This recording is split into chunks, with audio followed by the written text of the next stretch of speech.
बोलिए भारत माता की। मंच पर उपस्थित सभी सम्मानित अतिथियों को मेरा प्रणाम। यहाँ पर उपस्थित सभी ग्रामवासी, अभिभावकगण, मातृशक्ति, बड़े बुजुर्ग सभी को मेरा हाथ जोड़कर नमस्कार। और युवा बच्चों को, विद्यार्थियों को मेरा बहुत बहुत आशीर्वाद। सबसे पहले तो मैं देरी से आने के लिए और जल्दी जाने के लिए आपसे क्षमा प्रार्थी हूँ, क्योंकि आज कार्यक्रम की थोड़ी ज़्यादा व्यस्तता थी और हमारे प्रधानमंत्री नरेंद्र भाई मोदी का एक कार्यक्रम भी कॉलेज में था, नव मतदाता सम्मेलन, तो इस वजह से थोड़ी देरी से आना हुआ। और अभी एक दो कार्यक्रम और हैं, इसलिए बीच में ही, कार्यक्रम के बीच में मुझे संबोधन के लिए आपको परेशान करना पड़ा, तो उसके लिए तो मैं माफ़ी चाहूँगी। ये कार्यक्रम विद्यार्थियों, अभिभावकों और शिक्षकों और ग्रामवासियों के समन्वय के लिए आयोजित किए जा रहे हैं। प्रत्येक विद्यालय में वार्षिकोत्सव हो रहे हैं और बहुत ही सुंदर कार्यक्रम इस मेहाड़ा जाटूवास के विद्यालय में आप सबने मिलकर बहुत ही सुंदर कार्यक्रम किया है। इस बात के लिए आपको बहुत बहुत बधाई, बहुत बहुत अभिनंदन। सबसे पहले तो मैं यहाँ पर आपको धन्यवाद करती हूँ कि आप सबने अपना वोट देकर, अमूल्य मत देकर हमें इस विधानसभा में, आपके विधायक जो आपको अपने आप को जनसेवक कहते हैं, उनको विधानसभा में उस सीट पर पहुंचाने का श्रम किया जिस पर बैठकर वो खेतड़ी के विकास की रूपरेखा तय कर सकते हैं।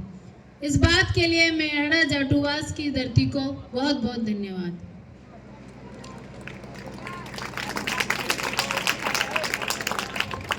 दरअसल विद्यालय का जो वातावरण होता है वो विद्यार्थी के जीवन पर अमिट छाप छोड़ जाता है। हम सब ने यहाँ पर पढ़ाई की है और शायद बाद के प्रोफेसर और शिक्षकों को हम इतना याद ना कर पाए, पर जो प्राथमिक स्तर तक हमें पढ़ाते हैं उनके नाम और वो हमें किस नाम से बुलाते थे ये सबको याद रहता है।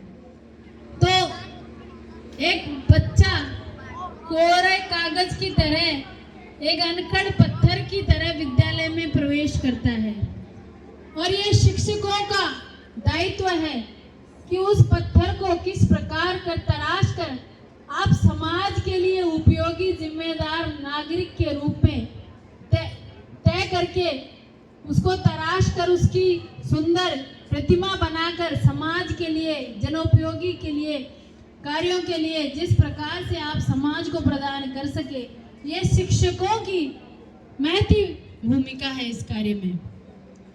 हमारे विद्यार्थी हैं, हमारे जो अभिभावक हैं, विद्यालय से निकलने के बाद उनका ये कर्तव्य बनता है कि जो भी विद्यालय में उनको शिक्षा दी जाती है उनको वो उस पर नजर रखें और उसको, उनके जो भी कार्य हैं उनको करने में उनकी सहायता करें, क्योंकि जितनी बालक को जितनी अच्छी शिक्षा मिलेगी उसका व्यक्तित्व उतना ही निखर कर आएगा, क्योंकि शिक्षा शेरनी का वो दूध है जो जितना पिएगा उतना ही तेज दहाड़ेगा। तो समाज में, परिवार में शिक्षा और शिक्षित व्यक्ति का महत्व मैं आपको बताऊं, उसमें कोई ज़्यादा बड़ी बात नहीं है। आप सबको ज्ञान है, पढ़ा लिखा गांव है कि शिक्षा की हमारे समाज में, हमारे जीवन में क्या उपयोगिता है। लेकिन शिक्षा किस प्रकार की हो? ऐसी शिक्षा हो जैसा कि सर अभी बता रहे थे कि संस्कारहीन सिर्फ शैक्षिक योग्यता, कागज की डिग्री, वो हमारे लिए कोई योग्यता नहीं है। हमारा उपयोग समाज में किस प्रकार से हो सके और हम समाज को क्या योगदान दे सके, वो हमारे विद्यालय का, समाज का, परिवार का बहुत बड़ा इसमें कर्तव्य निर्वहन का ये हमें भाव होना चाहिए कि हमारे विद्यालय से जो बच्चा निकले, हमारे घर से जो बालक निकले, वो समाज के लिए उपयोगी सिद्ध हो, ये हमारा कर्तव्य होना चाहिए। हम डॉक्टर इंजीनियर तो बना लेते हैं, हम अच्छे आईपीएस अधिकारी तो बना लेते हैं, लेकिन हम समाज के लिए उनकी उपयोगिता, वो अपनी भूमिका का ठीक से निर्वहन कर सके, वो एक समाज को एक भय मुक्त और भ्रष्टाचार मुक्त संरचना दे सके, ऐसी परिकल्पना भी हमको ये अपने मन में रखकर इन बालकों को तैयार करना पड़ेगा। आज भारत विश्व गुरु बनने की राह पर है। हमारे प्रधानमंत्री नरेंद्र भाई मोदी ने एक स्वप्न देखा है, एक संकल्प हमको दिलवाया है कि 2047 तक जब हमारी आज़ादी के 100 साल पूरे होंगे, हम भारत को विकसित राष्ट्रों की पंक्ति में अग्रणी रूप से वहां खड़ा पाएं। लेकिन उस संकल्प को, उस सपने को पूरा करने के लिए हम सबको जिम्मेदारी निभानी पड़ेगी। इस संकल्प को पूरा करने के लिए इन युवा, जो ये बच्चे सामने बैठे हैं, इनकी जो हमारे बच्चे हैं, ये विकसित राष्ट्र की में सांस ले सके, इसके लिए हमें बहुत अधिक कार्य करना पड़ेगा। और ये कोई असंभव कार्य नहीं है, ये हम सब अपनी भूमिका को ठीक से निभाएं। अभिभावक है, वो अपने बच्चे को ये संस्कार दें कि समाज में मेरा बच्चा सिर्फ बड़ा अफसर ही नहीं, बहुत अच्छा व्यक्ति बनकर, समाज के लिए उपयोगी बनकर सामने आए, ये हमारा कर्तव्य है। शिक्षक को चाहिए कि मेरे विद्यालय में आने वाला हर विद्यार्थी किस क्षेत्र में पारंगत हो सकता है, उसको जांचे और नैतिकता पूर्वक उस बच्चे का, उस वातावरण का निर्माण करे कि वो बच्चा समाज के लिए और देश के लिए, राष्ट्र के लिए, अपने परिवार के लिए उपयोगी हो।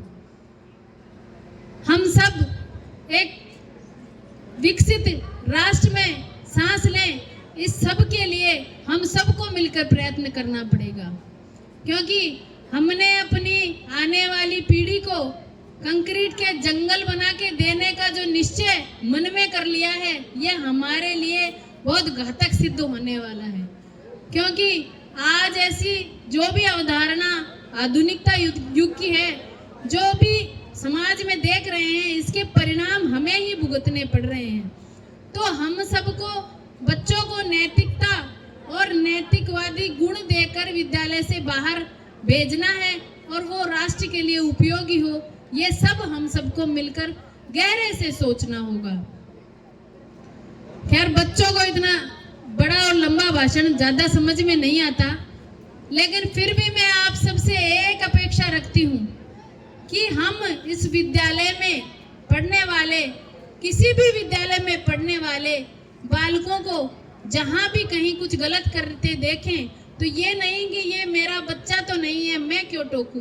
किसी भी बच्चे को आप गलत करते देखते हैं, किसी भी बालक को, किसी भी युवा को, जब ये टोकने और रोकने की क्षमता हम में आ जाएगी, क्योंकि हम उस गुण को अपने भीतर आत्मसात कर चुके होंगे, तभी हम टोक पाएंगे, तभी हम रोक पाएंगे।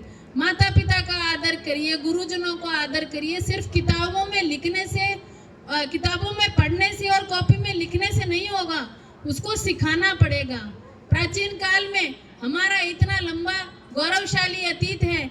गुरुकुलों में जिस प्रकार से पढ़ाई होती थी, जिस प्रकार के दृष्टांत हम अपने वेदों में, अपने शास्त्रों में, अपने इतिहास में पढ़ते हैं, हम अपने आप को रखें कि हम अपना गौरवशाली अतीत क्या फिर से दोहरा पाएंगे।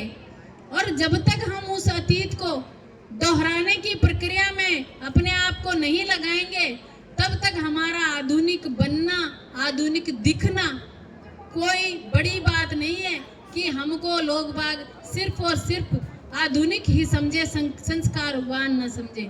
क्योंकि किसी भी संस्कृति के मूल में अनुशासन, शिक्षा, नैतिकता और जितने भी मानवतावादी गुण हैं वो नहीं होंगे, तब तक ये हमारा पढ़ाई लिखाई करना बेकार है।